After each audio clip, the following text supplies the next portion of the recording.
We've got a few more minutes to go here.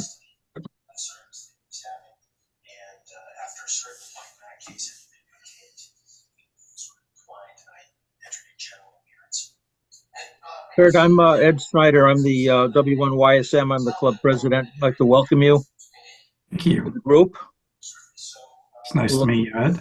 Nice to meet you. We'll look forward to hearing your talk. No. Well, I'm delighted to be here today and hopefully have a bit of a conversation. I definitely have a presentation prepared. You guys are welcome to interrupt or ask questions. Oh, we will. We're known for being forthright and good. But actually, there's been a resurgence of CW enthusiasm among some of the members. So wonderful. This will be well. Absolutely, but I have to tell you, I'm in trouble if your presentation is going to be given at CW. No. Oh, please no.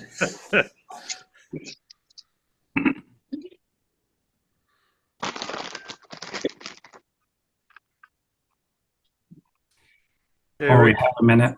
You know, one of the things that I've been really excited by is just some of the amazing work and innovation that's happening around making CW and Morse code accessible to people who are hearing impaired. And what was that? So I've been really excited to see some of the amazing advancements that people have made with being able to assist people who are having difficulty hearing, copying code. Bob's and the LICW's haptic device, which converts Morse code tone into vibration and light. That's just an amazing, amazing device.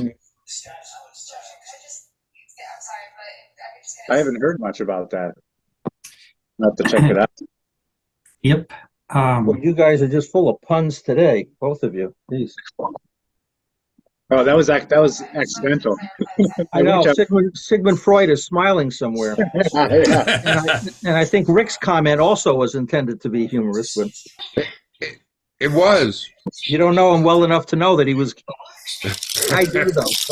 I did see the video on that hearing device because I do wear hearing aids, so it was quite an interesting device with 3 lights. You could do it left-handed, right-handed, or center, and it looked pretty good. You showed it off at Hamvention.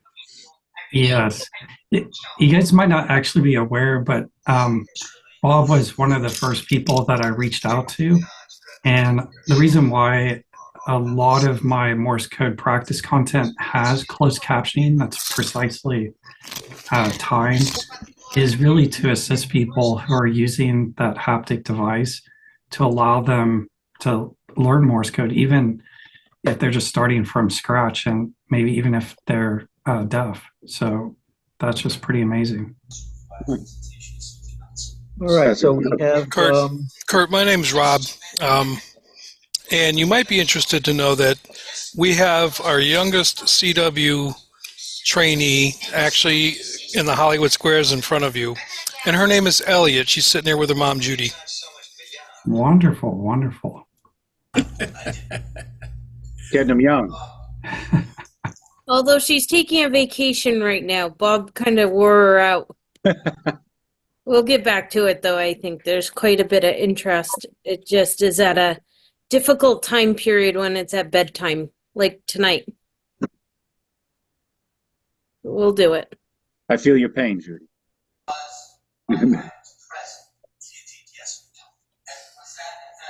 We'll wait another minute or so, and then I'll call the club to order, introduce Brian, and have him introduce you, and then you're on your own.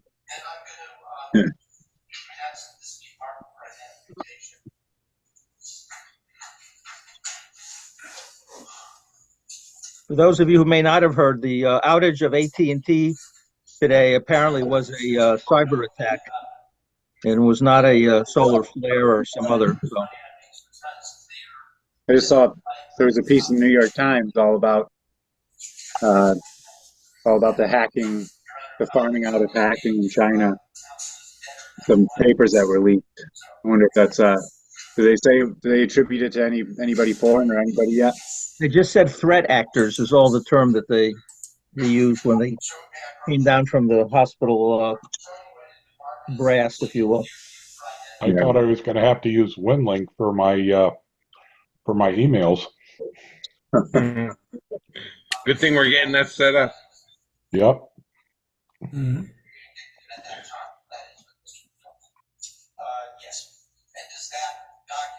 Who's got a TV on? Yeah, somebody's sitting in an auditorium or something. Don, where's Don? I think it's Don. Yeah.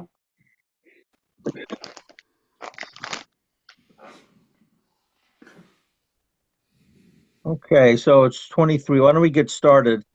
We'll call the activities meeting of the Meriden Amateur Radio Club to order. Welcome, everyone. Today we're very honored to have a guest speaker who was brought to us courtesy of Brian Beegan. So, Brian, let me have you do the honors, sir. Oh, certainly. Good evening, everybody.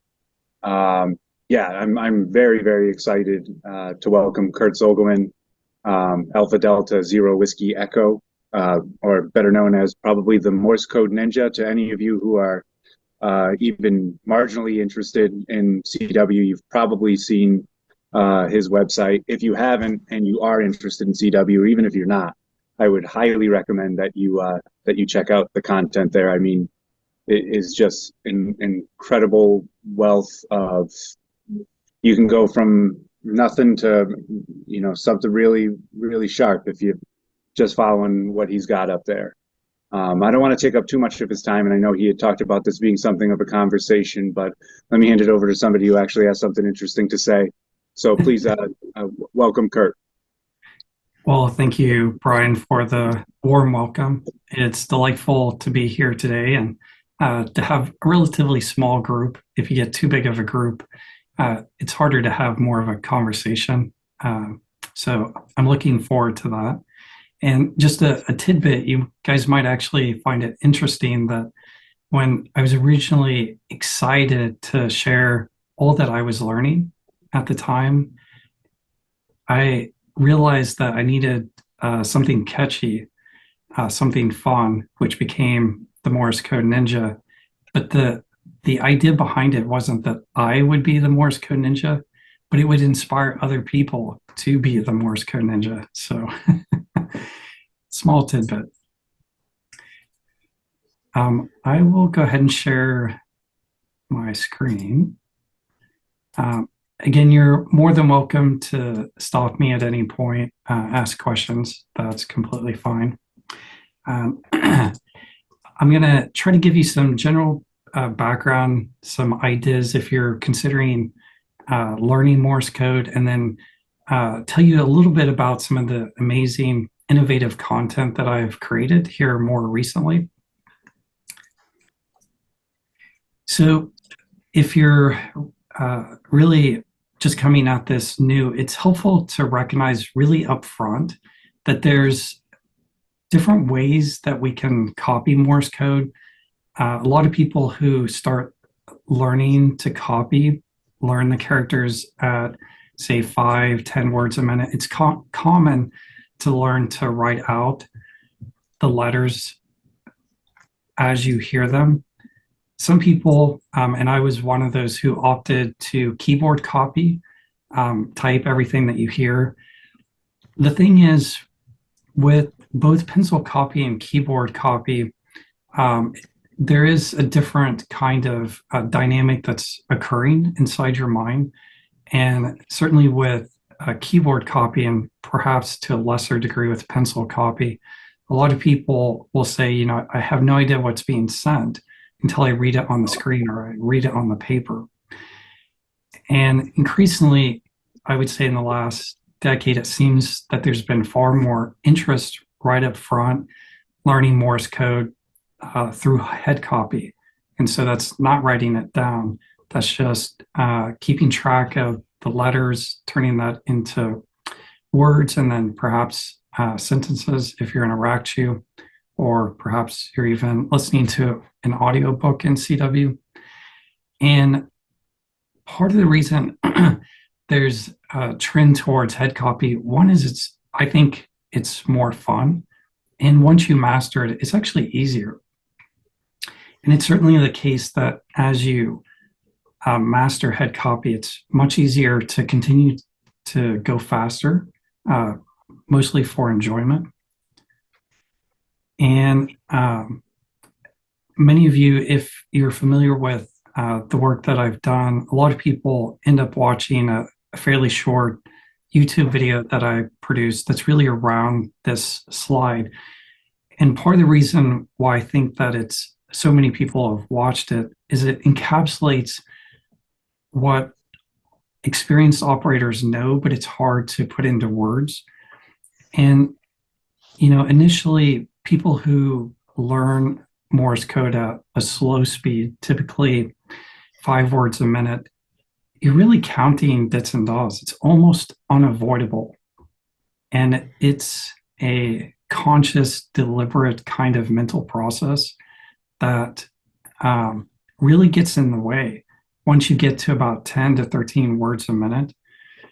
And some people can make that transition to what we call instant character recognition. So instead of that really taxing mental process where you hear did, da, did, and then you have a lookup table in your mind and you think, oh yeah, that's an R. Instant character recognition is fundamentally different. In fact, I've here recently written a lot about this subject. But the idea is that it relies on your system one thinking. So when you hear that did, you instantly know there's no conscious thought. It just pops in your head, so to speak. And it's also why increasingly, not only is it more common to try to learn Morse code with head copy, but it's increasingly common to learn at higher character speeds than perhaps many decades ago. So a lot of people are learning with the starting character speed of 20, 25, or 30. The main thing is to choose a character speed that helps you avoid counting from the get-go and to help develop that instant character recognition proficiency. It's interesting, I've gotten quite a bit of feedback around the maximum handwriting speed. I would say it's typical that most people can't comfortably write faster than about 20 words a minute. There are some people who can do up to about 30. I think that's fairly uncommon though. But it would be interesting to have more data to for sure know what is typical. And what's really amazing, once you start developing some proficiency, you know all the characters, you begin to master instant character recognitions. As you push that speed up, something magical starts happening, typically starting at 25, maybe up to 30, just depends on the person. You begin to notice that certain words, abbreviations, CQ, your call sign, they just pop. You don't even really have to focus on the individual characters. You just know what it is by the complete sound pattern. And that's instant word recognition.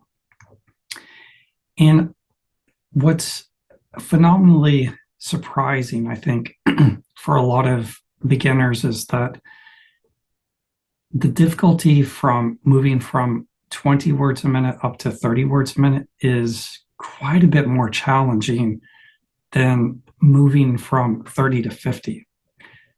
Going from 30 to 50 might sound crazy difficult.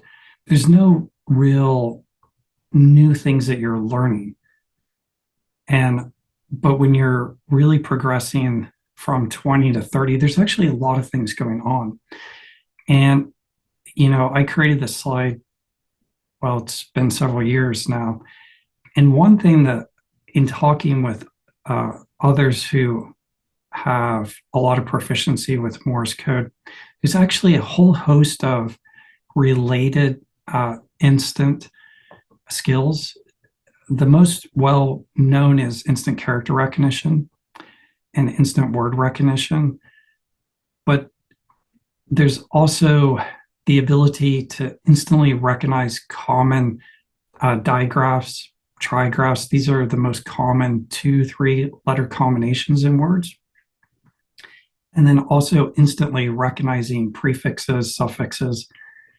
And when you're copying at higher speeds, these are not either or.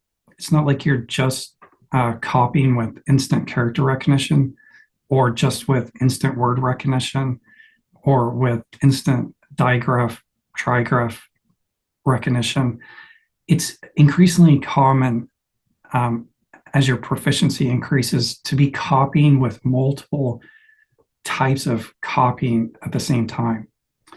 And one great skill to begin mastering early on is phonic copy.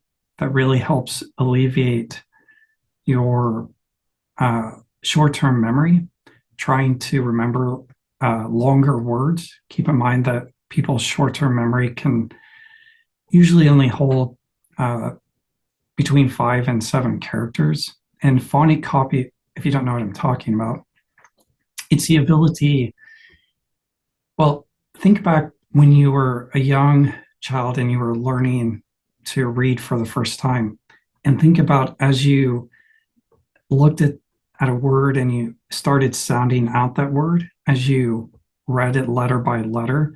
That's essentially what phonic copy is. So as you start receiving the letters, you're beginning to sound them out, either out loud, quietly, or just in your mind. And it really helps. So something to consider when you're practicing. Some quick advice if you're just getting started. I think by far the number one thing is to make sure that you protect your hearing and don't listen at an excessive volume. One of the false siren calls when you're just beginning to learn, you probably will notice that it's easier and your accuracy goes up if you turn up the volume, but don't do that. Really learn to practice and copy at the minimum volume that's necessary to really practice copying. Another practical thing is to set one or more goals. That could be to be proficient at contesting. It could be maybe you want to work POTA or SOTA. Maybe you want to rag chew. Maybe you want to be able to listen to a book in Morse code. The goals that you set for yourself can really help guide the practice and the journey that you take. And from a practical point of view, it's much better to practice for shorter, more frequent bursts of practice than trying to cram it in all at once. Ideally, in my opinion, you probably get the most practicing twice a day, maybe in the morning, afternoon, or evening, 10 to 20 minutes every day. And it's common to get stuck at some point, especially if you're taking this on as a self-paced learner. Don't get frustrated. There are lots of ways that you can get stuck. It's just a matter of understanding how to get unstuck, and reaching out to a mentor, an advisor can help immensely with that process and quickly get back on track to progress towards your goals. And if I would have to say in the do not category, I would say try to set your sights, learn the characters at a character speed that will avoid counting dits and dahs. So don't learn at 5 words a minute. It doesn't take long to learn Morse code at 5 words a minute. What inevitably happens for most, not all, but if you learn it at the slow 5 words a minute, you can fairly quickly push yourself up to about 10 words a minute, maybe even 13 words a minute. But the way that you're decoding and copying, that mental process doesn't scale. You just can't go any faster. And so it can be quite challenging initially for people to overcome that speed bump. So I'd recommend avoiding that frustration altogether. And another thing that will help you a lot initially, but you'll be kicking yourself later if you choose to go down this route, is the sound alikes. In fact, I don't know any of them except for one, and that's just only as an example. Like dog did it. A sound alike would be dog did it, right? And so it's really catchy. And the problem is any of these shortcuts ultimately will get in your way as you try to work towards a higher proficiency goal. And unlearning the crutch that you learn from the get-go can be a really frustrating experience. So I would avoid that. And very similarly, throw away any visual charts. This is audible, and the visual charts have a tendency to engage system 2 thinking, the conscious, deliberate, slow thinking, and encourages that kind of decoding into dits and dahs and then trying to look up what is that character. So some practical advice. If you have gone out to my website, you'll quickly figure out that I really support self-learners, and people do learn and master and reach their proficiency goals on their own. However, I would ask you to also consider some of the options with CW Ops or the Long Island CW Club. In a lot of ways, Morse Code Ninja and the programs from those 2 organizations, in my opinion, they go together like peanut butter and jelly, as an analogy. Just kind of giving you an idea on what each of these organizations offer. So CW Ops, a lot of people love this structured format. It's held just 3 times a year. You'll want to sign up for classes pretty early. They fill up fairly fast. And so you'll see the next offering are classes May through June. So if you're interested, I would definitely apply early. You could always change your mind. And they structure their classes into 4 different levels, from beginner through advanced. And that'll help you, if you go through this program, they'll help you achieve at least 20 words a minute. And oftentimes their goal is to get you up to 25 words a minute. The other big draw for CW Ops is that their classes are free, so you don't have to pay anything at all. And you're not obligated in any way after taking their classes. An alternative option is LICW, the Long Island CW Club. Their membership is reasonable, not uncommon to many other clubs. And one of the things that's pretty amazing, and I have helped them, I've provided feedback. I don't want to take excessive credit. I have helped them some review their curriculum. But the one thing that they've done that's amazing is set up their beginner classes in a way that allows students to start at any time. And it would take a while to go into it, but you can kind of imagine, and it's why they call it carousel. So if you imagine a circle, and that class kind of loops around, but the characters that they're focusing on is a small chunk within that carousel. And that's really what enables students to start that class at any time. And once they feel like they've reached proficiency to move on to the next level. It gives the student a lot of flexibility. The other thing to consider with CW Ops and LICW, one, they both provide excellent mentorship. It creates an opportunity to meet other code buddies. You're much more likely to have that motivation when you get the enjoyment of working with other students who are at the same place in their Morse code journey. It can be really rewarding to see how they're struggling and to share, what your challenges are and to work together, practice together to continue to make progress towards your proficiency goals. So either option is wonderful, and know that some people actually do both. So they are members in LICW, they're taking classes through CW Ops, through their CW Academy program. And both LICW and the CW Academy,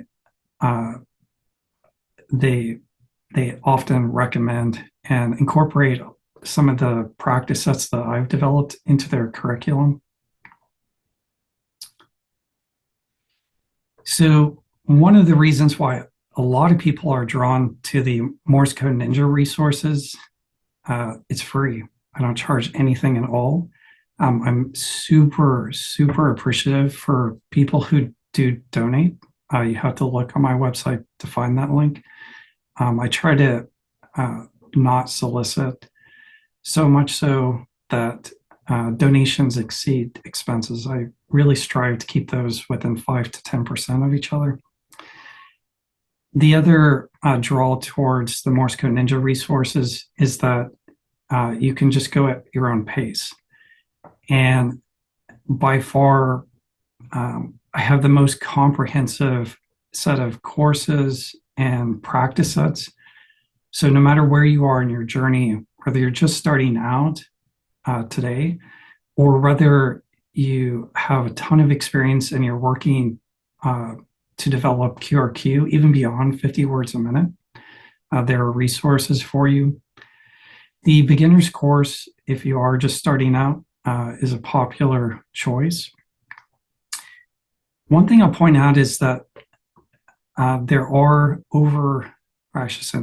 there are exactly today 384 unique practice sets and a total of 25,000 hours available. And you might say, why so many practice sets? That's a huge number. That's more than there are days in the year. And the reason for this is that I've had a unique opportunity over the last few years to really understand where people are getting stuck and where they're challenged. And what I found is that efficient practice is practice that's not too easy and it's not too hard. And that Goldilocks practice is different for each person. Some people need a lot of incremental steps. Other people can take pretty big leaps without a lot of difficulty.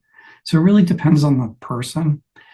And I've strived my hardest to make sure that if someone's struggling or they're trying to take that next step, that there is a practice set that will help them get unstuck or continue to make progress uninterrupted.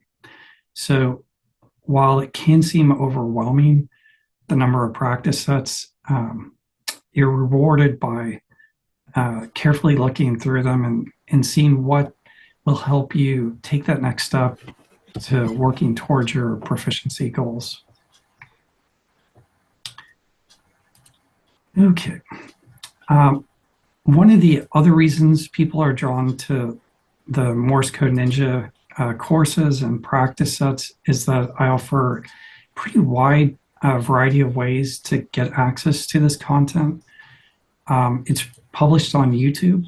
On the Morse Code Ninja practice page, it allows you to quickly select the practice set and speed that you want, and it'll jump you to the correct YouTube video. And that works for a lot of people, but it's not convenient or it doesn't quite fit everyone's needs. So I've also provided courses and the different practice sets as podcasts. So there's some instructions on how to do that. It can be a little confusing if you haven't really dived into the podcast world. And most of my podcasts, you can't find them by default in the podcast catalog. So you do have to use the special URLs that I provide for you to get those into your podcast player. But the great thing is with podcast is that the player automatically manages downloading and caching that, so you can play them back even if you're offline. Another option is I provide bulk downloads. These are pretty big files. It's by the speed. So they can be up to around 20 gigabytes if you're downloading all 384 practice sets. And on the practice page, there's also an option to download individual practice sets. You just have to click the individual download links. Kurt, sorry to interrupt for a second here. John Ramadi, I think you need to mute. Okay, I'm not saying anything. Thank you, Brian. Thank you, John. We can hear your keyboard. Another option for those who don't have high-speed internet, God bless them, they likely have wonderful low noise environments to operate HF, but they may not have the best high-speed internet, which can be a problem if they're interested in the bulk downloads. Downloading 20 gigs is just too much for them. So I provide flash disks at cost, but I'm usually hopeful that there's another option, but it is an option for some. One thing that not as many people are aware of, I provide all the text files in a format that's available for G4 Font. So if you're familiar with this Windows program, you can provide a text file. And if you prefer practicing with some of the options that G4 Font provides, like adding a bit of noise, that's an option. The other thing I think increasingly people are aware of, so the software that I created, the MorseCodeNinja software, I have open sourced it, and it is available in a GitHub repository, and all the instructions are there. So, if you want a certain speed that I don't provide, maybe you don't like the side tone that I've chosen, which is 700 hertz. The software is very flexible, allows you to re-render the practice set to whatever works best for you. And all the text files that drive the creation of all the practice sets, all the courses, all of that is part of that GitHub repository.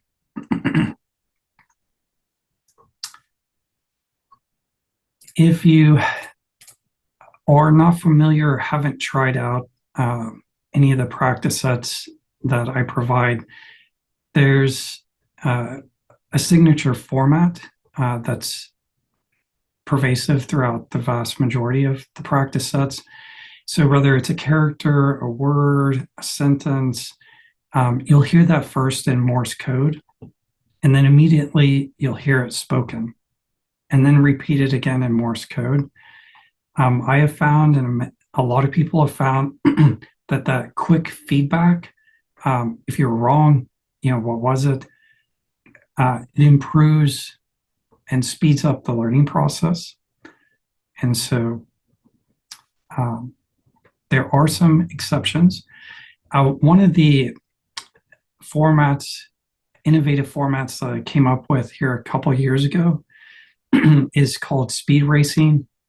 A lot of people love this particular format for being able to push through any speed barriers that they have.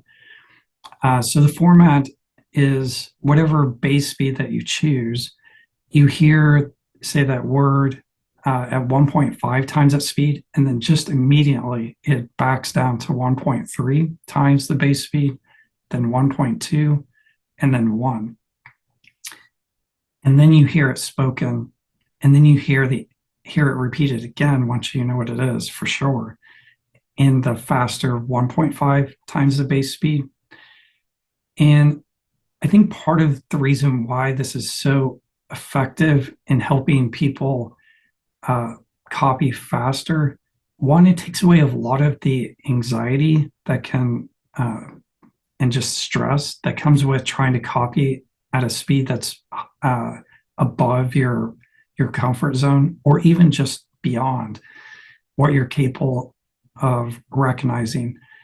And because it incrementally backs down and very quickly, it gives you an opportunity, almost as a game, to try to recognize it as quickly as possible before you get back down to the base speed that you likely are familiar with. And I have no idea if Zoom is going to let you hear it or not, but we'll try, see if it works or not.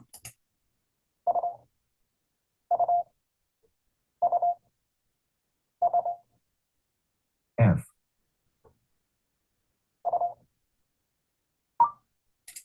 Did that come through for you guys? Okay, wonderful. See, there's just not a lot of space between these different ones. So we heard F. Gives you an idea. If you're just starting out, the Morse Code Ninja course is available in several different character speeds. So 20, 25, and 30. Again, you can download it, you can watch on YouTube or listen to it on YouTube, and then it's also available as podcast. So there's 40 common characters. So all the common ones that you'll need are in the course. The idea is it's a Farnsworth speed of 20/10. I will note that in the last year, I have been working on what I'm calling a next generation Morse Code Ninja course.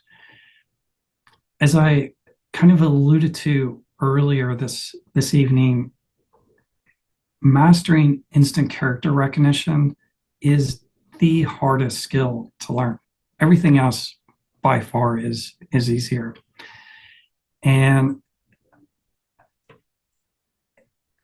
it takes a lot of careful thought on coming up with a curriculum to get someone there. And one of the ideas behind the next generation course is to get people learning and using instant character recognition as early as possible in the process of learning the different characters. So if you are interested in that, I just ask people email me, and I will send you some detailed information on how to use the course, because not all the lessons you need to go through. And then I provide download links. With the existing course, the idea is to introduce character, and then the next easiest thing is give it a try. See if you can distinguish what it is if you're given the same character 3 times in a row, and then see what happens. Probably struggle initially just recognizing it if you just hear it once. And then given 2 characters, so like in this case, in the very beginning of the course, we are just working with T and A. So for 2 characters, you might hear a T and an A, or maybe an A and a T, or a T and a T, and then 3 characters. But eventually we have enough letters under our belt to start practicing copying words. And this is where some of the difficulty of speeding up becomes noticeable. So some people kind of struggle with that, a small speed bump. So I've wanted to put in some additional stepping stones for people that are really struggling, making what seems like a noticeable speed bump. But you get through all of the 40 characters and the 260 lessons, and then really it's just a matter of ramping up from the Farnsworth 2010 words per minute to a standard 20 words per minute. So I've been talking quite a bit about instant recognition, and I highly recommend going to my website. If you scroll past the latest announcement, you'll see a fairly long formal article on instant character recognition and defining some of the other side skills. But in a nutshell, as I mentioned, it is the hardest skill to master. And unfortunately, it's one of the first ones that you need to master to be able to head copy and copy at 20 words a minute or faster. The key here is instant character recognition. You hear a letter like da-da-da. You hear that as a complete sound pattern. You're not mentally, or I should say consciously or unconsciously, trying to focus on the parts of the sound pattern. And the recognition is happening with System 1, which is really our automatic, fast, effortless. When you have instant character recognition, it really just pops in your mind. It doesn't require any effort. There's definitely no counting of dits and dots. There's no repeating or replaying of the sound pattern. If you're doing that, almost certainly you don't have instant character recognition. And the speed, the instant part needs to be sufficient to really keep up at a minimum with the average rate that the letters are coming in. But there is a nuance here, especially for people who are just beginning with instant character recognition. You really have to recognize the character in the intercharacter space. So basically the silence between when one character ends and the next one starts. And that's not a lot of time. It really isn't. And that's why, for practical reasons, this is such a hard skill. Later on, as you start developing other supportive skills like instant digraph, instant trigraph recognition, you don't necessarily have to copy every single letter as a letter. The other side skill that's important to recognize, and this can be particularly troublesome with anyone that is on the dyslexic spectrum, and this is what broadly I call mental dynamics, but it's specifically in this case about the mental buffering and assembling. So mental buffering is really how are you managing your short-term memory? How are you being able to copy a long word? And the assembly process is really turning that string of letters into words and words into sentences or phrase, and really having enough cognitive capacity to focus on the meaning. And what's interesting is that most people who start out learning Morse code, they work on both of these together, but you don't have to. And that's one of the things I recognized in working with someone with dyslexia, that it can be helpful to have some of your daily practice just focused on mental dynamics without the Morse code, and also to concurrently be working on instant character recognition. So for the instant character recognition, it's very common for students to think they've mastered it, and they haven't.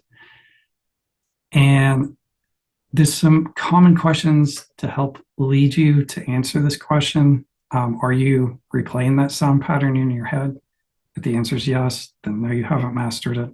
Are you counting dits and dots? Maybe even with numbers? Then no. And as I alluded to earlier, when you're just having to copy with instant character recognition and you don't have some of these more advanced copy skills, you really have to recognize those letters, the numbers, in between the time of the next letter or number coming in. And so being fast enough, it's often the case, if you're struggling, you really feel like you have that instant character recognition, you hear that did and an R pops in your mind, it's the issue. Maybe you need to squeeze down that time to make sure that you can continuously copy and recognize fast enough so that way you can keep up. One of the cool things that I've come up with that's practical as a diagnostic test. So the sentences from the top 500 words, fast, no repeats. I typically recommend this one specifically. If you're able to fairly easily follow the spoken letter by letter and know what word it is, then likely the issue is that you have not mastered instant character recognition. You need to push that recognition time down. So play a short bit from this. WHATHEVETHEDONE?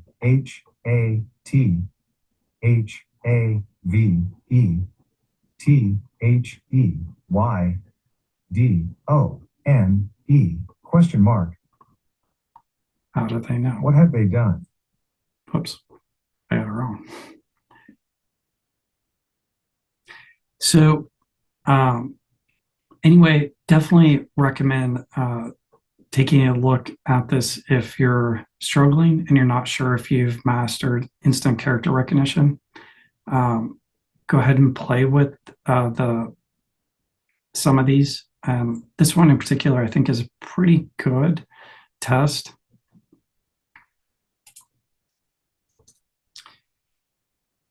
And if you are needing to squeeze down that recognition time,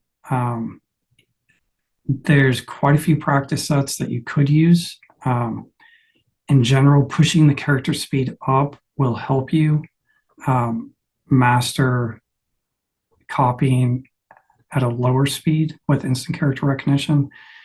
The rapid fire and mind melt ones in particular really force you to drive down the recognition time.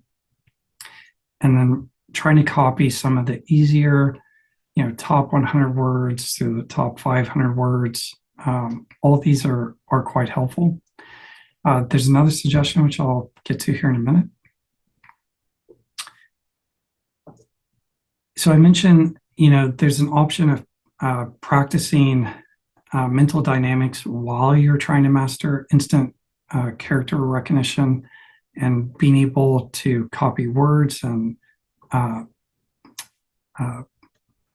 partial statements. So like sets of 2 words, these are, it's a practice set from the 500 most common word combinations in the English language. So these help make it easier to start with trying to copy a couple words at a time, because if you get one, you can almost predict what the other one is.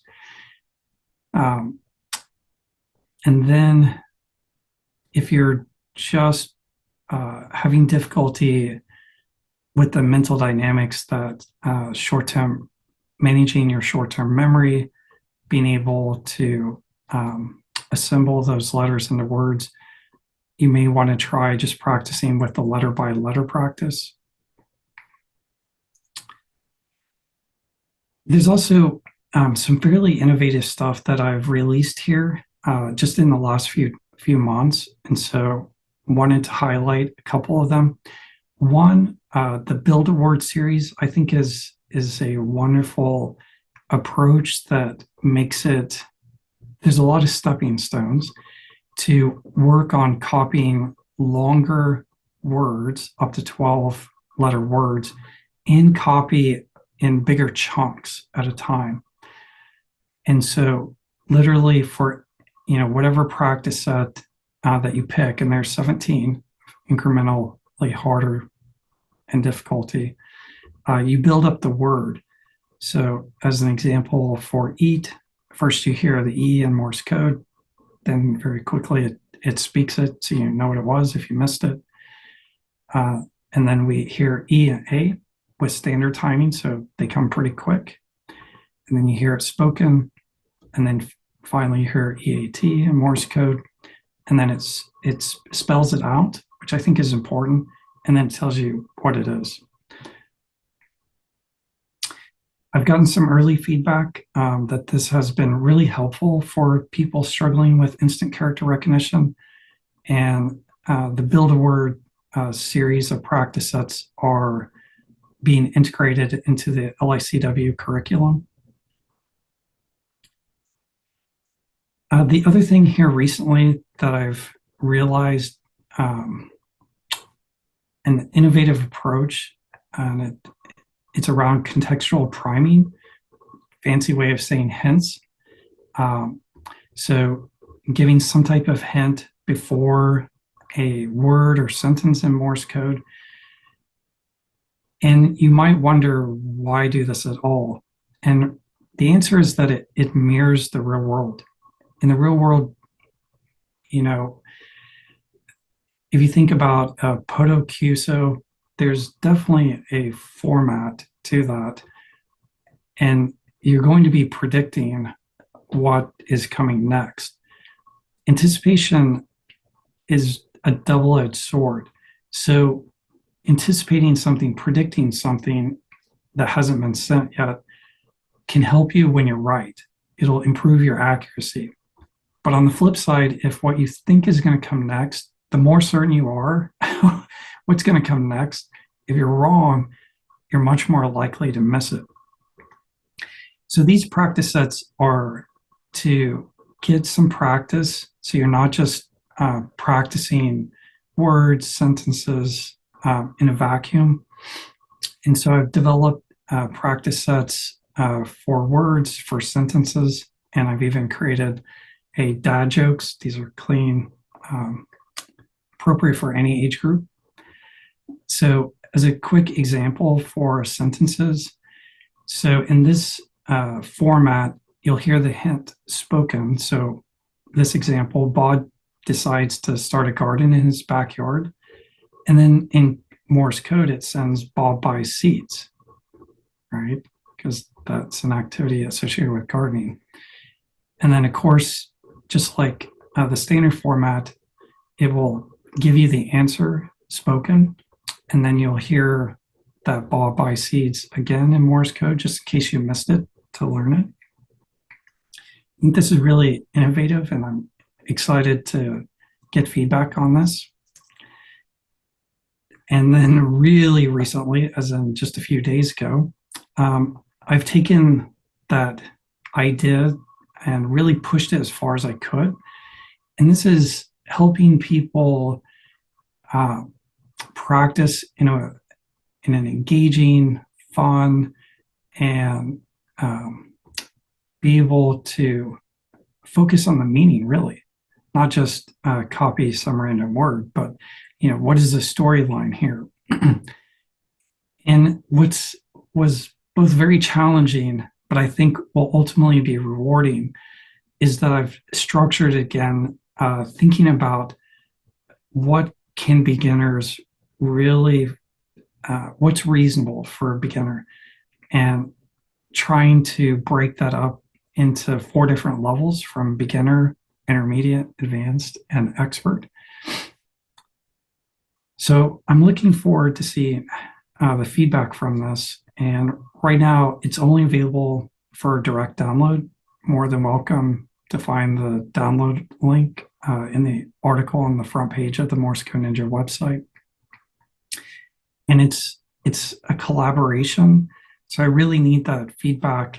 If there's any corrections, if you think the story stinks and you have a better idea for how to create that practice set, I welcome amendments. Eventually, once I have more confidence that it's good and it's ready for publishing, I'll go ahead and release that through the standard channels. I don't think we have time for this. The thing I'll note is, if you're in a standard web browser and your web browser is wide enough, which should be by default for most people if you're on a laptop or a workstation. But when you are on your phone or a device that doesn't have a lot of screen space, you get the hamburger menu. So you just click the hamburger and it expands out to get the menu. So the courses are on the Learn page, big thing to note. And then all the unique practice sets are on the practice page.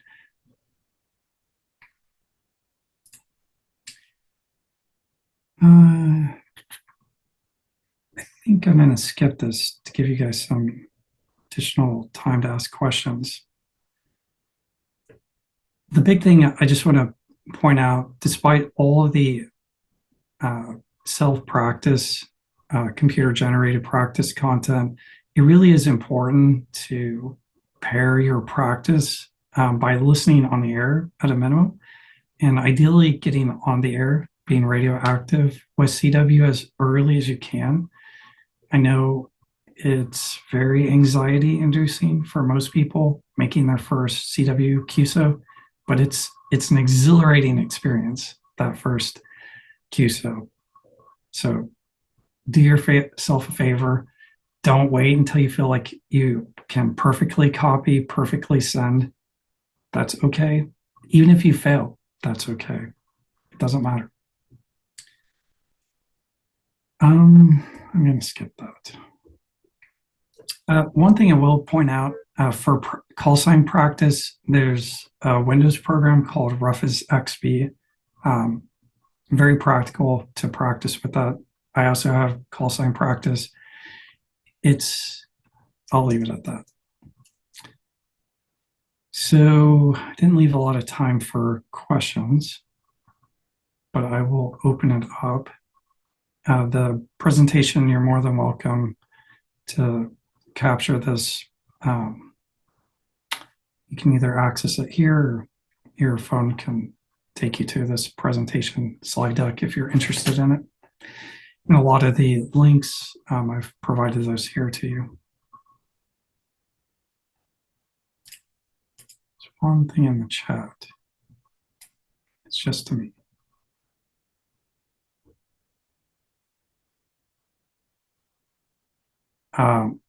Dave, are you okay with me reading the question that you have?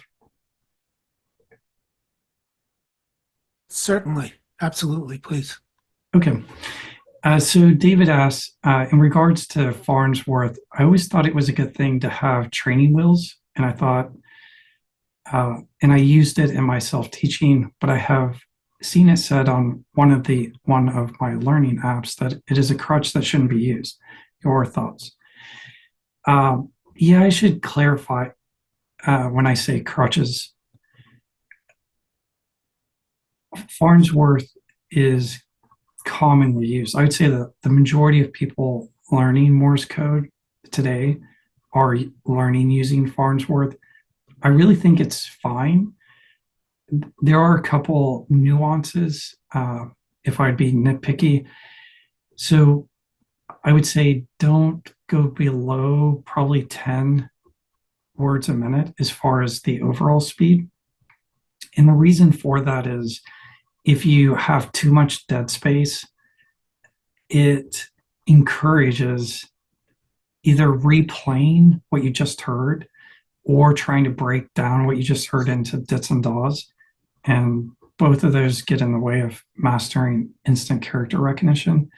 But otherwise, I would say Farnsworth is fine.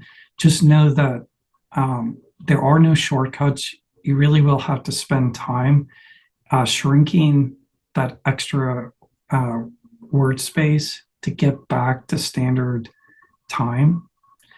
So as long as you're aware of that, it's completely fine. The Morse Code Ninja course and even the next generation course uses Farnsworth. The crutches that I was trying to refer to earlier, it would take a while to list them out, but anything that will get in your way later, like the ditties, the dog did it, counting dits and daws, anything that might seem easy or helpful, but later is harmful, try to avoid those kinds of things as much as possible. It's amazing, when we're learning to copy code, it's challenging. It can feel difficult at times. And if your mind sees a shortcut and you begin using that shortcut, it's really hard to later give that up.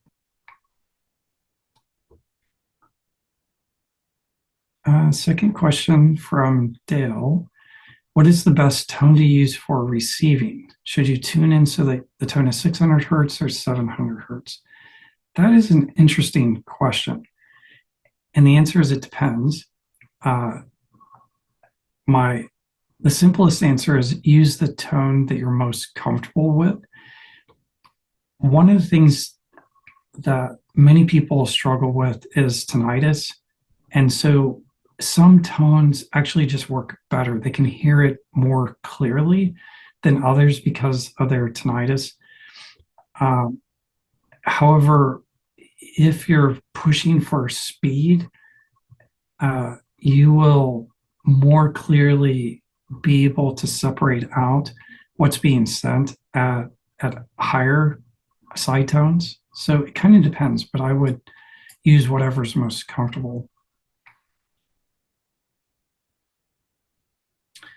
And Al says, I would say that whatever tone is best for you. I would echo that. Yep. And listen to a CW broadcast, maybe ARRL CQ practice, and just vary the tone from high to low. Stop at the one that is best for you. Yeah, I concur. Just play around, see what's best for you. I had to choose a tone for all the practice content that I've generated, and I felt that 700 hertz was a happy medium for most people, but definitely preferences vary. Any other questions?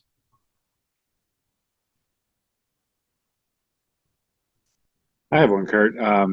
I'm just curious, with all the time you spent getting feedback and whatnot from folks learning CW, are there common plateaus for speeds? Definitely. So a common barrier, so I mentioned the 10 to 13 words a minute barrier. So those are the people who learned at 5 words a minute, definitely counting dits and daws, they tend to get stuck between 10 and 13. Another common place people get stuck is right at 20 words a minute. And the people who get stuck at that speed tend to be writing out the code as they're hearing it, and they just can't write any faster. Another common, and it's one I encountered early on. So the people who learn to type as they hear the code, there's a funny thing about this. Whatever your maximum sustained typing speed is, divide by 2, and that's about as fast as you can learn to copy via keyboard. So, a lot of people can't type beyond 60 words a minute. So 30 words a minute might be a common speed barrier for those who are fairly decent touch typists. But, and I ran into that one in particular. Another one that's fairly common So as you really begin to push speeds up even into 50 plus words a minute, one thing that's surprising is that it depends on the person, but between 50 and 55 words a minute, usually Morse code loses its tone and it takes on more of a pulsating sound. And that can be kind of difficult to overcome. It just sounds different. It doesn't sound like Morse code. But once you get over that, you continue on. But it can be a speed barrier for some.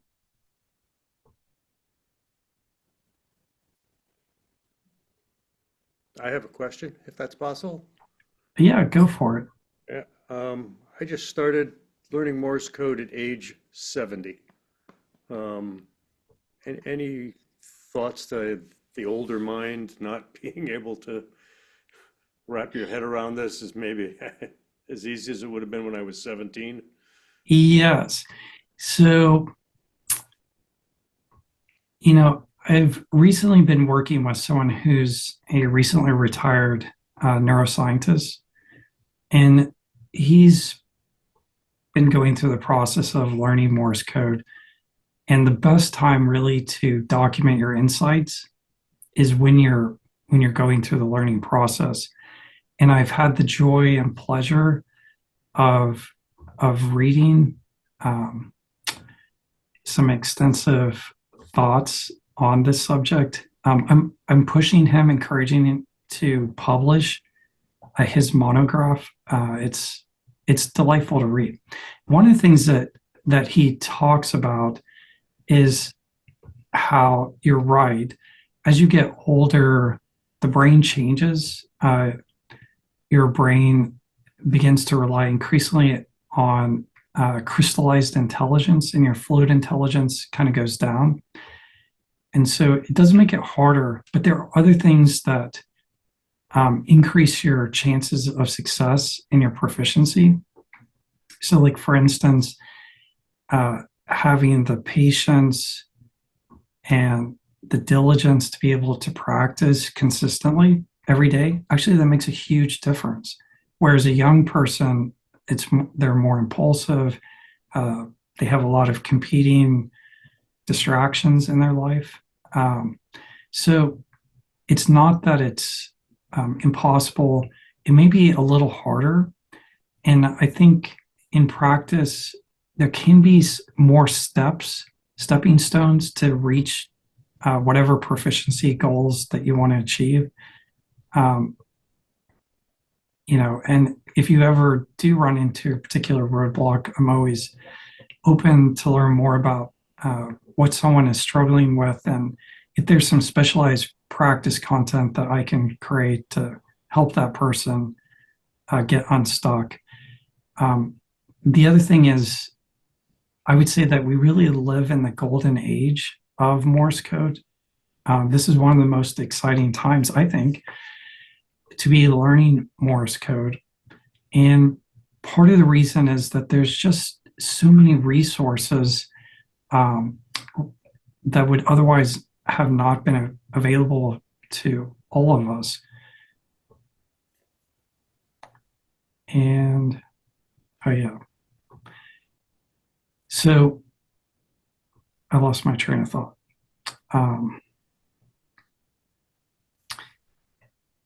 I think the one thing that I will point out, if you've ever written to me, you may notice that I always end my emails with, I wish you all the best on your Morse code journey.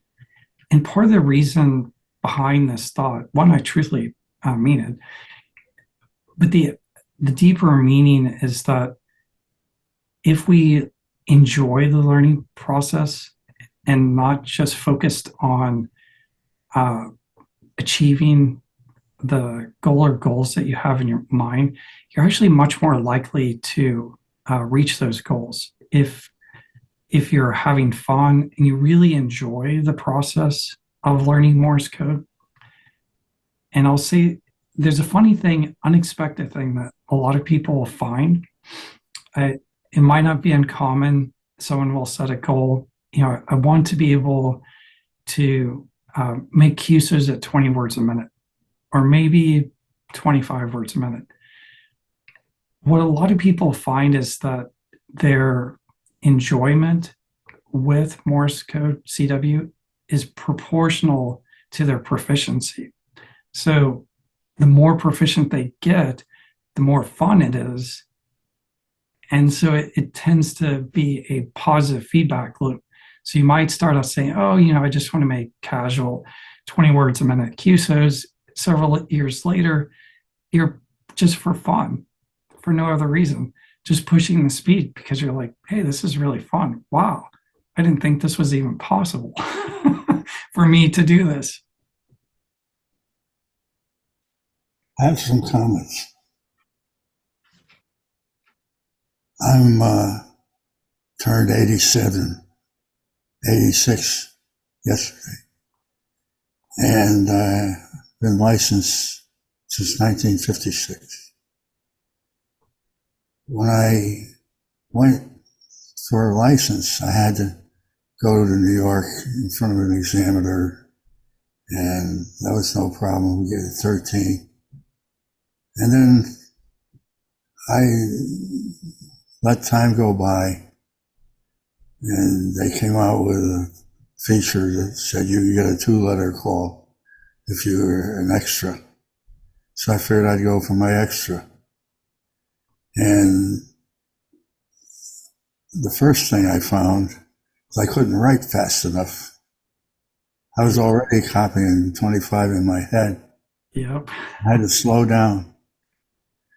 And I went to New York. I passed my extra, came back home, and found I had to learn to copy in my head all over again. And now I work exclusively CW. I enjoy DX, CW DX QSOs are fast and in a cupcake tin, they're the same. And especially if you go to CW contest, I operate at 30 words a minute there. All you have to do is copy the guy's call sign. And now I helped out with a couple other people in the club. One of them put up a CW class and tried working with the CW class. First problem I had was trying to send slow.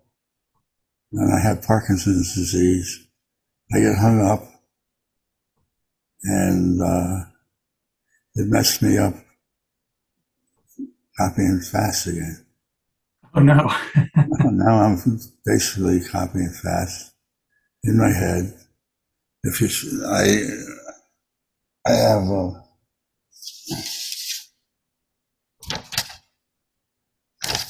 I have a piece of paper, and the only thing I write in QSOs is the time, the guy's name, and his call sign. All the rest I do in my head. So there you are. Well, thank you, John. And yeah, once you develop that head copy proficiency, just writing down the stuff that you want to remember later, I think that's a great way to go. Oh, one thing I'll mention, Ray, you'll love this. Here about a month ago, I got someone who wrote to me in their 90s, and he was just expressing some things. But the thing that really caught me off guard was he said, I'm so thankful that I didn't learn Morse code 50 years ago, because now I get the enjoyment of learning it now, and it makes me feel young. And the one thing that really struck me with that, it reminded me of something that that I hadn't really wrote about anywhere. One of the amazing things about learning Morse code as an adult, and especially as the older you get, it's increasingly less frequent that you have these genuine magical moments of learning something entirely novel and new. And as you go through the learning journey, there's several skills and milestones.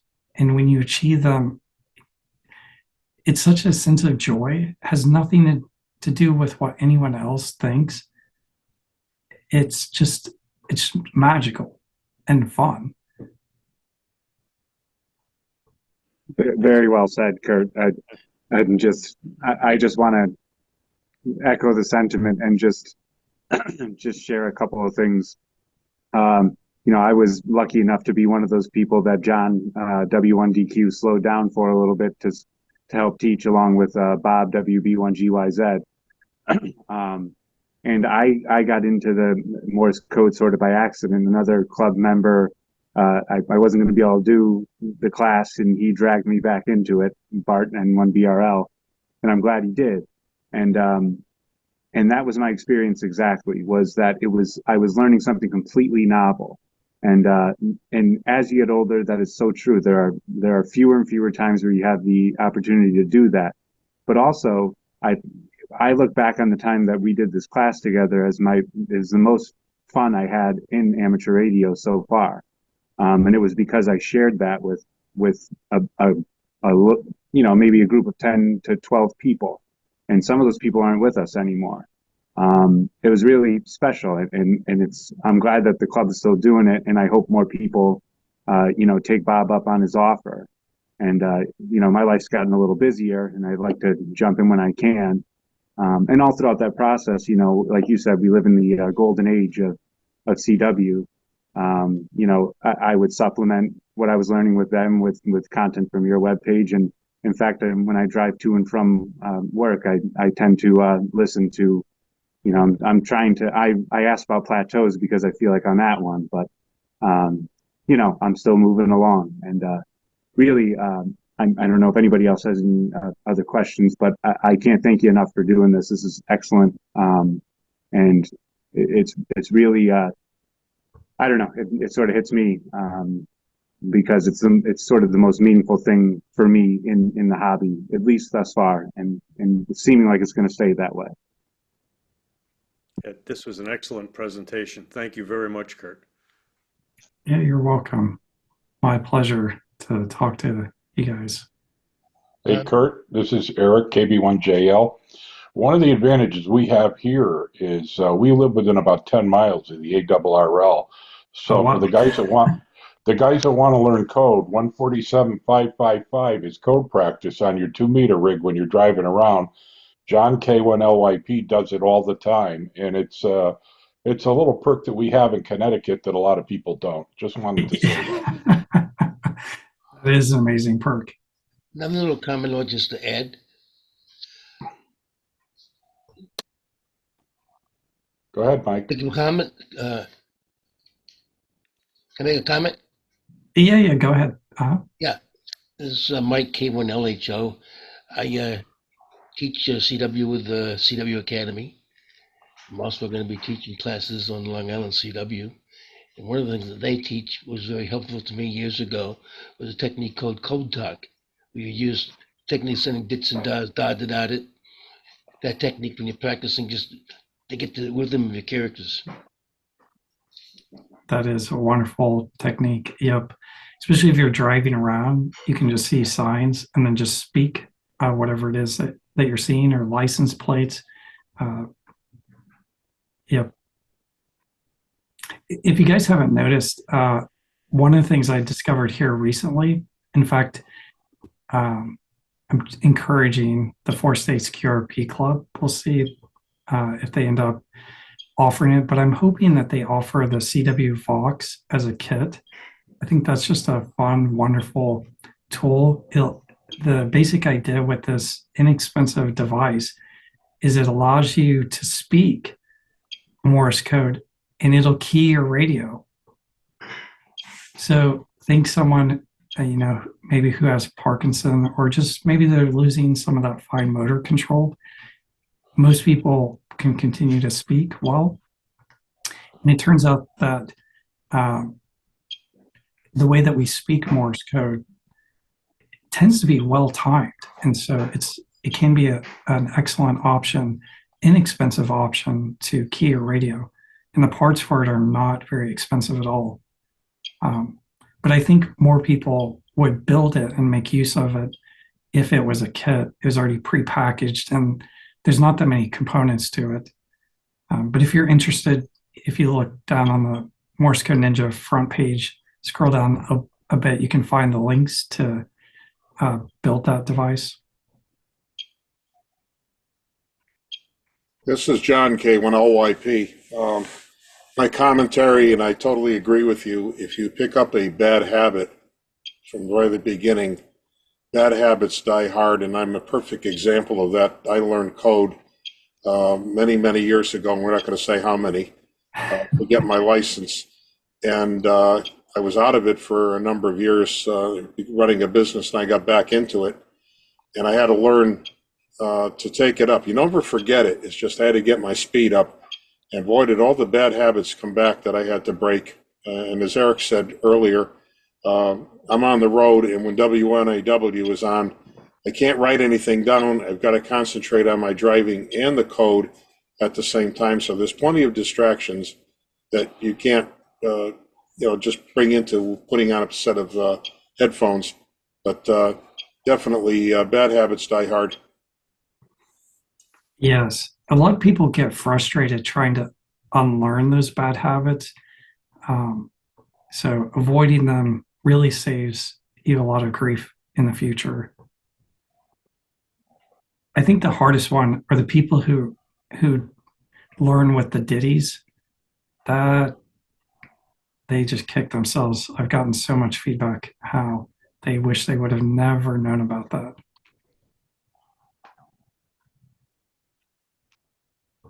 Any other questions or? Hey, Kurt, Don, W1BRY here. I have a question for you. I've been studying the code for several months now, and I've gotten to the point where I can send most letters pretty good. But when it comes to copying, I'm horrible. Although if I do hear CQ, I can copy that. But and I have been studying your lessons on YouTube. I'm up to lesson 16 now. Should I continue on that vein, or should I maybe jump ahead and do something else in your study course there? So one, I'll say that you're in good company. One thing that is very common, I would say 90% of people learn to send well-timed CW much easier than they do learning to copy. There's a few people, I'm actually one of them, where learning to send was harder than learning to copy. But by far, you're in good company. And as I mentioned earlier, really mastering that instant character recognition, it is hard. It really is. It takes a lot of practice and time. So just knowing that it requires diligent practice, thinking, one, I would say enjoy the process. If you're not enjoying the Morse Code Ninja course, use something else. I really think it's important to have fun and enjoy.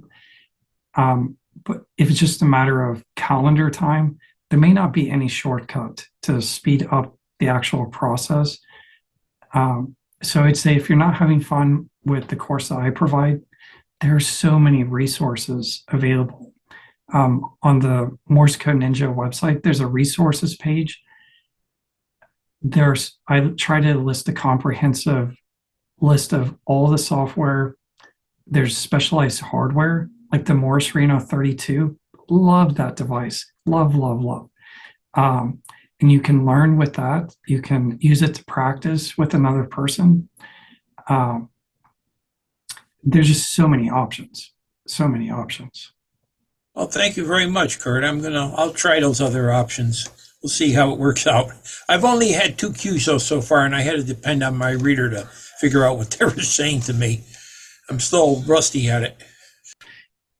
The other thing I would say, maybe not everyone would agree with me, as long as you're having fun, if you're on the air, even if you're using a reader, I think that's completely fine.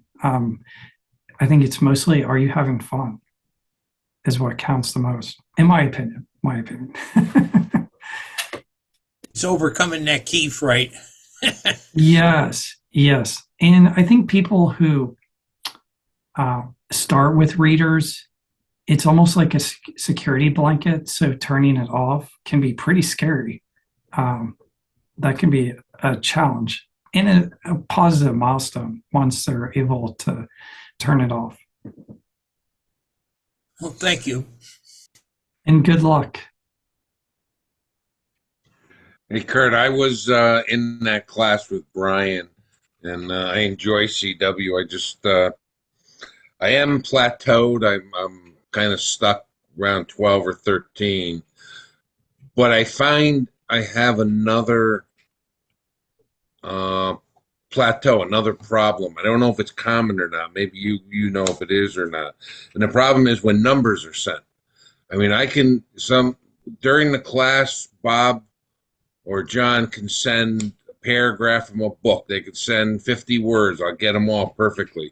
As soon as they start sending call signs, I am absolutely, totally lost, especially if there's a slash in there. I hear the sound, and then I miss the next 5 letters after that. Is this common, or is this something that there's some magic way to get over this? Well, there's never any magic. But there are a couple of things that could be part of what you're challenged with. So one skill early on, and I actually struggled a lot with this, and it's common. It can be difficult to be really good at missing. So what I mean by that is, say that you're copying a call sign, or maybe you're just copying a word. If you miss one character, or even if you miss the word, if you're good at missing, you can quickly just say, so what? And just keep going and not be deterred by what you missed. And so the faster you can get back up on the horse, so to speak, that's a skill, and it takes practice, actually. Some people struggle with it more than others. For me, one of the things that helped me get good at missing is what I call mispractice. So, say that you have a 30-second drill of whatever it is that you want to practice with. Initially, miss the first 10 seconds, just space off, and then try to jump right in the middle. And just pick right up immediately when you say, yep, I'm going to start. And getting comfortable with missing, because I think for some at least, you feel a sense of anxiety, like, oh my God, I missed. And then thinking about, wait, what was that? You just can never catch up. You have to let it go. And that can be hard as a skill to pick up.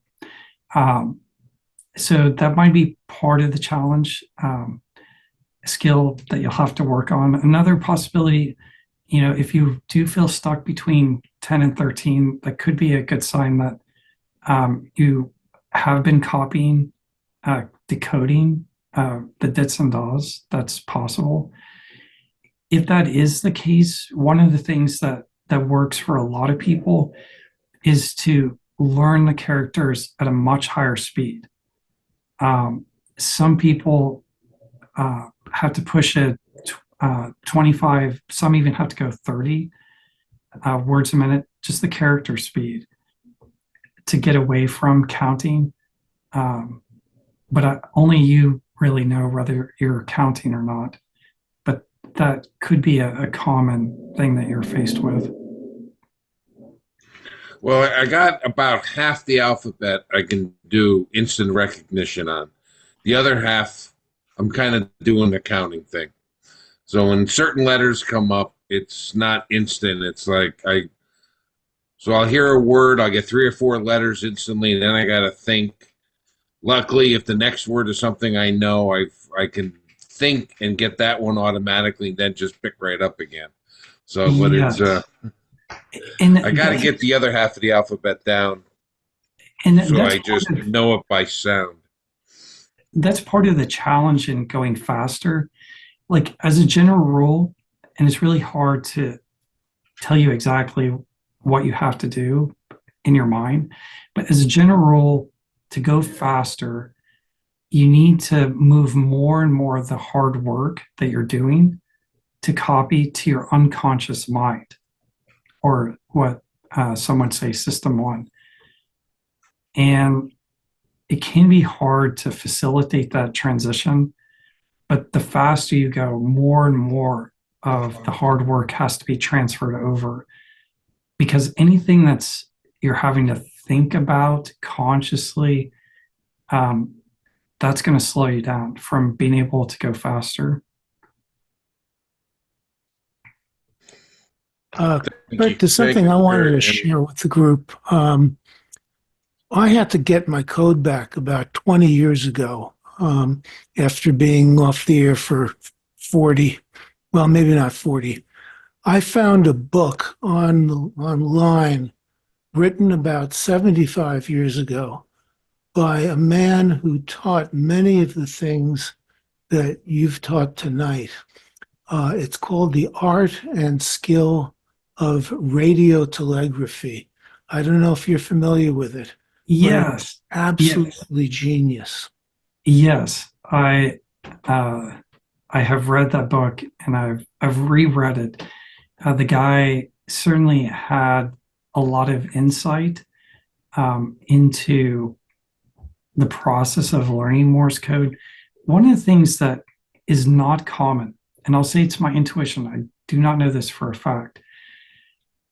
In reading his account, one of the nuggets that I would like to see tested, if you're just starting to learn Morse code, I think if you focus on learning words, complete sound pattern of words, say like at 40 words a minute, just learning 5 or 6 words to be able to distinguish, yep, I'm not really sure what this is, but it is this word. Here's this other sound, it's this word.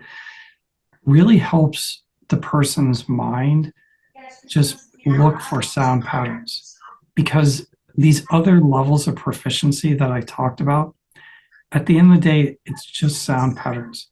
Whether it's a single letter, whether it's an entire word, it's a prefix, it's a suffix. They're definitely very common 2 and some 3-letter combinations in words. All of these are just sound patterns. And if you, from the get-go, help your mind focus on learning sound patterns, kind of regardless of what it is, that can, I think, accelerate the learning process. And I think by starting at a higher speed, even just for a short time, it can help you dispose of trying to say, well, what is that I'm hearing? Because words are long enough, say at 40 words a minute, there's no way you're going to decode that or understand what it is. You just accept it. It's just say, yep, that is this word. Anyway, it's a hypothesis, but it comes from reading accounts in his book. Highly recommend others read it.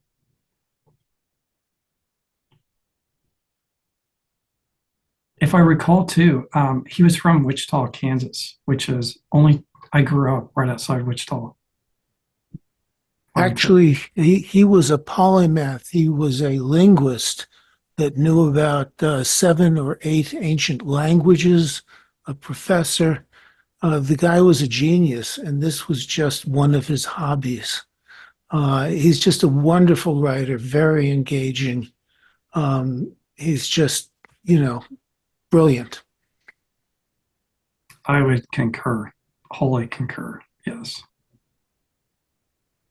This is Ed, W1YSM.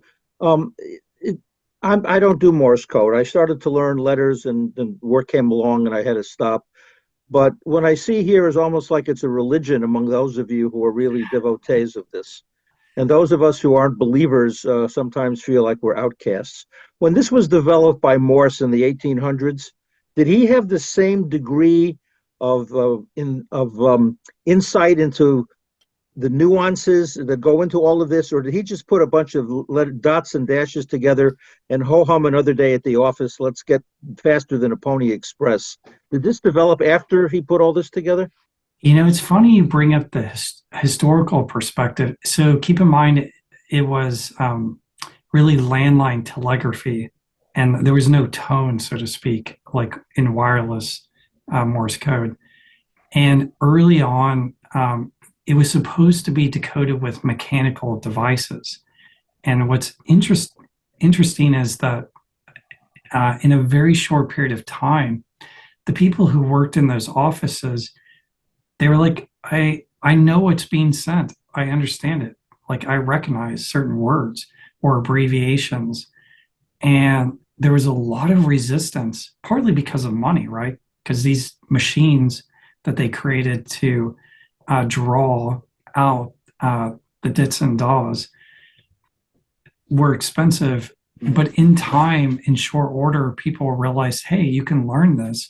You don't need these expensive machines.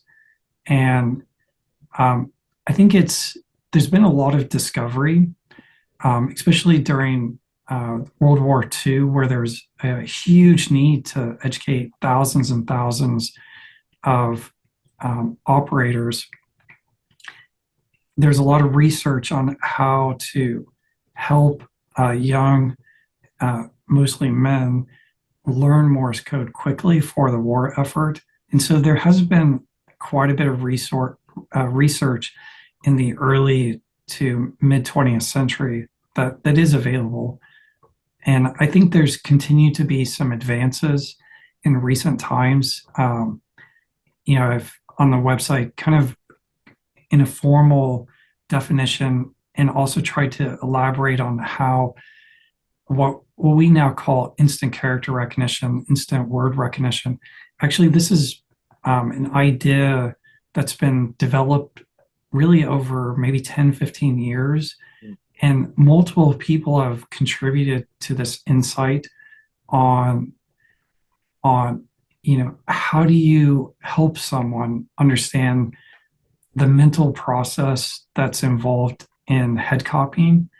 I think one of the very, very recent things that helps newcomers with instant character recognition, knowing that you really have to recognize that character in between the silence of, the character you're copying and the next one, that really is telling what you're up against. Because if you look at the amount of time, it's a fraction of a second. So that instant, it has to be pretty instant, even at 20 words a minute. And it's difficult to try to explain what's going on inside a person's head. But I foresee additional research in this area. I think functional MRIs may yield some really interesting insight in time. So I think there's yet more to discover about the learning process and how people really are mastering Morse code. Yeah, I don't play guitar either, but when I watch pictures of people playing guitar, like rock stars and so forth, and their hands are moving across the neck of the guitar, it's the same kind of thing. They don't look at the string and say, I'm going to play a B flat or a C sharp or whatever. Their fingers move because they know what position their hand has to be in to get that sound. And it's similar, I think, when you're talking about Morse code. It's just fascinating. Marvelous discussion. Marvelous. Absolutely wonderful. Thank you. Another point, this is Bob, WB1GYZ. I went through the military training for Morse code. I was an intercept operator. And in class, they used to talk every week. At the end of the week, there was a code speed that the class had to pass. And invariably, there'd be a few that just couldn't do it. And they were just told, well, you're going to have to study harder and come in for extra work. And it's almost like saying, you're just about dead tired now, and to force yourself to get this. So it didn't happen. There was always an attrition rate, and that rate maybe 18%. That these guys, the more they tried, they actually were slowing down. And I think you can't get 100% out of this from a group. Yes. And the other thing I noticed, I think they got away from saying the code speed of the week is going to be 20 words per minute. You got to do that. They just said, we're going to go a little faster. Each week, it's going to be just a little faster. When you get rid of the number, you don't get that mental block like, oh, there's that dreaded number. A little faster is easy to work with than say, you got to do 30 by next week. Anyway, that's my recollection of it. That is a wonderful point. One of the things that in talking with other advisors, mentors, one of the things that is different from a historical perspective is that, the goal to help a group of people who are not doing this professionally, often retired, is that we don't want to reject people because they're struggling. We want to help them. And however long it takes is okay, because it's for fun and it's really about the journey. And I would concur that the number can be very intimidating. One of the things I think that I would imagine that you would agree, the more anxiety that you have, the more kind of stress or apprehension, your proficiency actually goes down the more anxiety you have.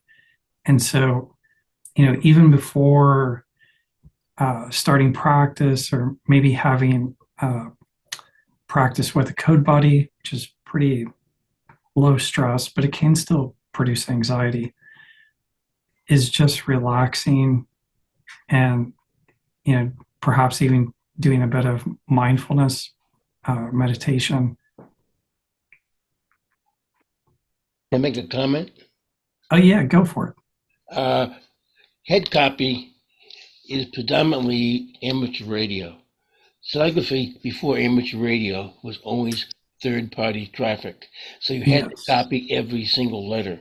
This is why they were taught to copy the letters down one by one, and they had to be accurate. Yeah. Yes. Just to prove a point, one of the things that I realized here recently, and I think you'll find this fascinating just to see how different head copy is if you don't have that skill yet. So when copying at higher speed, copying longer words, one thing I've noticed myself doing, keep in mind your working memory is only 5 to 7 letters. So if you get a word that's 12 letters long, how do you deal with that? I mentioned phonic copy, but one of the other things I caught myself doing is I just throw away the vowels. I don't remember them typically if I'm copying letter by letter, because most of the time you don't need the vowels to know what the word is. It's a shortcut. But you would never do that if you're copying 5-character random code groups or copying for like in net traffic passing. But yeah, definitely a good point.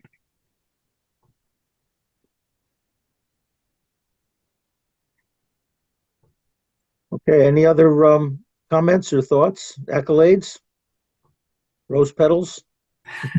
And I got to leave for a net, so very good show. Lots of accolades, that's for sure. Kurt, you are a hero of the CW people. I've been listening to your tapes for years now, so thank you very much for all you do for us. Well, thank you guys for being here. It was a pleasure. I hope if you're not weren't interested in CW, maybe you're a bit more open to learning it. It is a lot of fun, and I think it's the camaraderie and just being a part of a community that has a high standard in terms of code of conduct and really bending over backwards to help other people. People who feel indebted to me, I never ask them to pay me back. I ask them to pay it forward. I think that's really representative of the Morse code community. Yeah, Kurt, thank you so much for doing this and for just an absolutely stellar presentation. And I look forward to consuming more of your content in the near future. Please have a wonderful evening, everyone. Thank you very much. Thank you very much. Thank you. Thank you very much, Kurt. Great presentation. It was great. Thank you. Take care, Thank you. everyone.